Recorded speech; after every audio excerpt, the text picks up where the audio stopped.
Today's video is brought to you by Oxido LED lighting. You might think that you can see just fine at night. Well, I did too, until I did this little upgrade. As you can see from this footage, here is some before Oxido LED lighting, and here is some after Oxido LED lighting. The difference is amazing.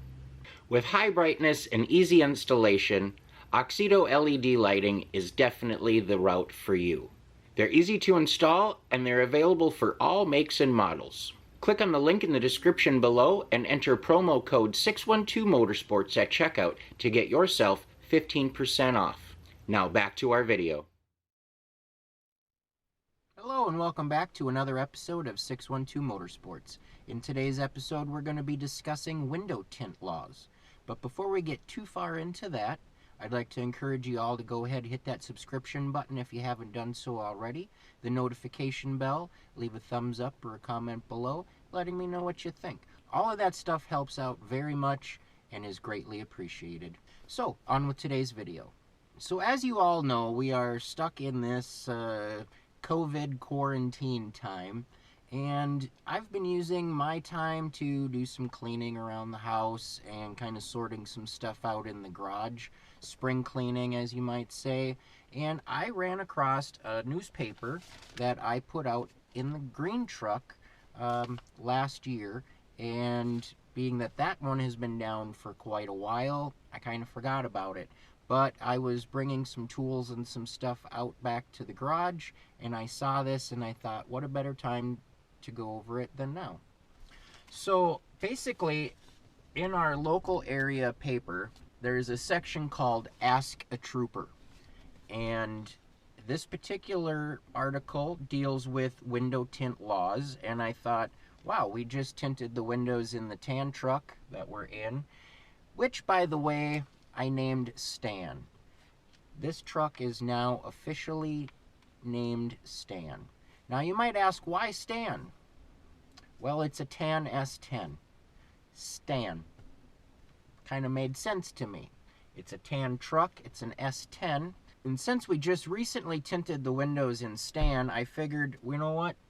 This is probably a good time to go over some of this, just for my own knowledge, and to kind of pass some of that on to you. Now, all of this is going to vary state to state. Now, each state is going to vary as far as the degree of darkness that you can go, and you're just going to have to call or check online with your local authorities just to see what the legal limits are.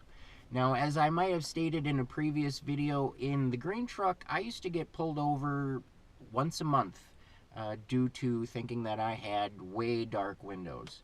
And I am literally 2% below the regulated threshold for what you can have. And what they would do is you roll your window down, and they kind of show it here in this picture.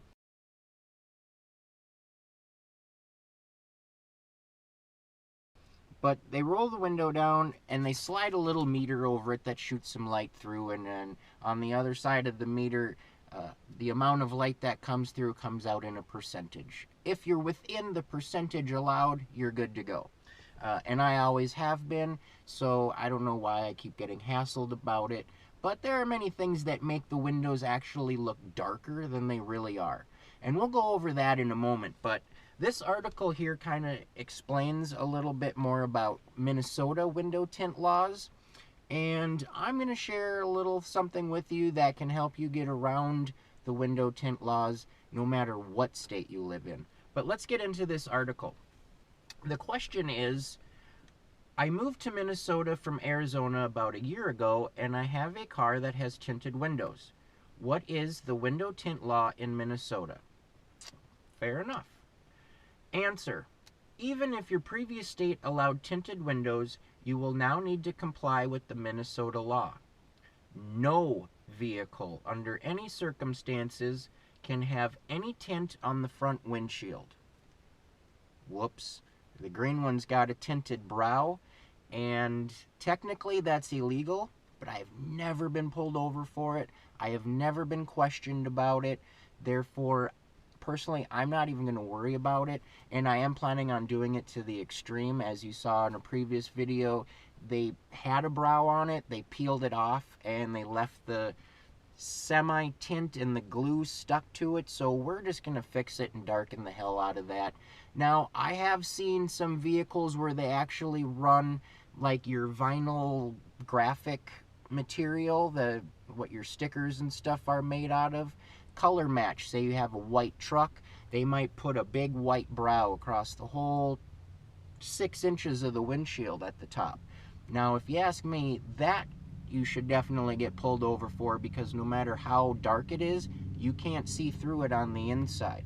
With that brow that I have in the green one, or an actual tint, you can still see through it, so it's not going to cut down your field of vision in any way, and I think maybe that's why they let that go.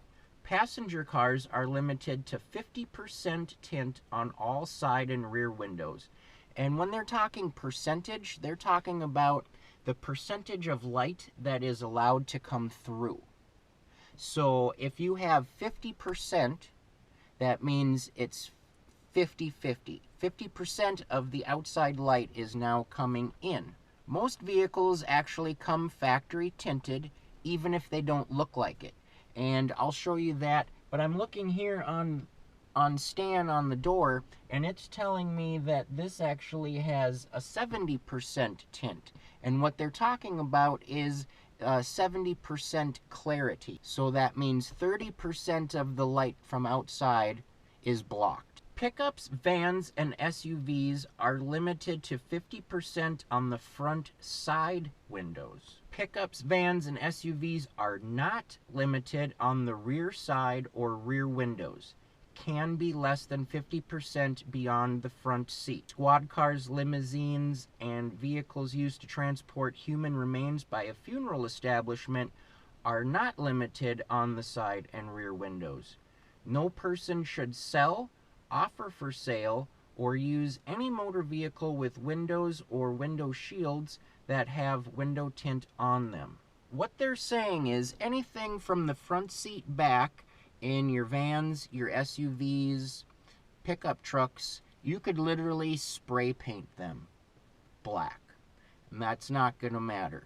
Now, to me, that's a little hypocritical, because your passenger cars can only be 50% all the way around.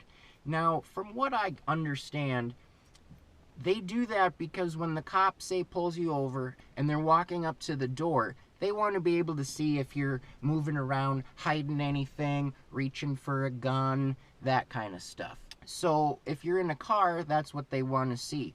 But if you're in a van, an SUV, or a pickup with dark tinted windows, you could still be reaching for your gun, stashing your bottle under the seat, or whatnot.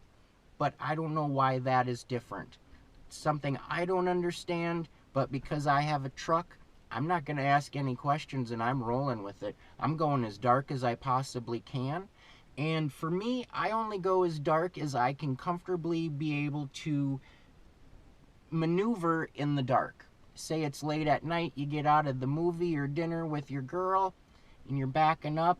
Well, you want to be able to see, right? So if you have 5% limo tint or something, so if you have limo tint or something really dark on your back windows, it's going to make it really hard to see while you're backing up. Your vans, your trucks, your SUVs, they come from the factory with pretty black windows all the way around. Now, here is an example of something very illegal. This is very illegal. Very, very illegal. So if you see stuff like that, just know they probably get pulled over quite a bit. And yes, that was filmed here in Minnesota. I saw this vehicle and I thought, oh my God, why don't they get pulled over? And I actually had a friend years ago that had a BMW and had his windows professionally tinted. Went limo tint on them all. It was a black BMW. He just wanted to keep that murdered out theme. But he got pulled over so many times for his window tint. Now, mind you, this was in the Minneapolis area, like downtown and stuff. But he got pulled over so many times that the cop actually, the last time he got pulled over, took a razor blade and cut the tint on his glass so that he had no choice but to take it off or replace it. Which I thought was kind of messed up, but yet that's their right. My buddy was kind of pushing his luck a little bit. He racked up more in tint tickets than it would have just to had it redone legally. So anyways, lessons learned. No harm, no foul, I guess. There's worse things that a guy could do.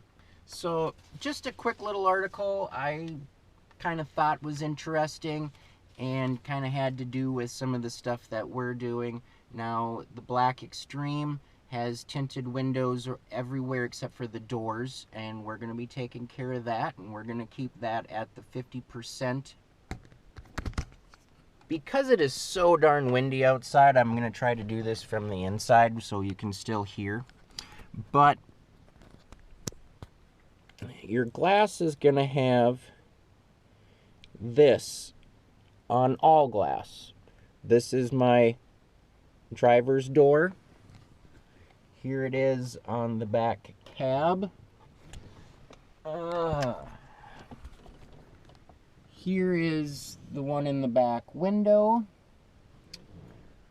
The other door. And windshield's gonna be right down in there. But that's gonna tell you the percentage of tint that it has from the factory. And if you can read backwards, it says transparency 70% minimum. So that means 70% of the light from outside is making its way in. 30% of it is being blocked.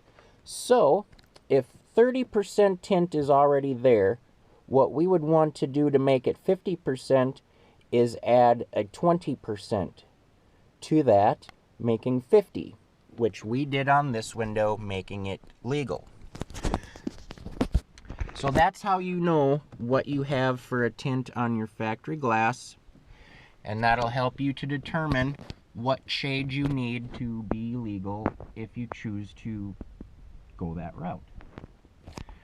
Well, that's going to do it for today's episode. I did just want to share that with you quick, and I hope you enjoyed, learned something from this. Save yourself a ticket and spending that money on the county or your state when you could use it to buy car parts, right?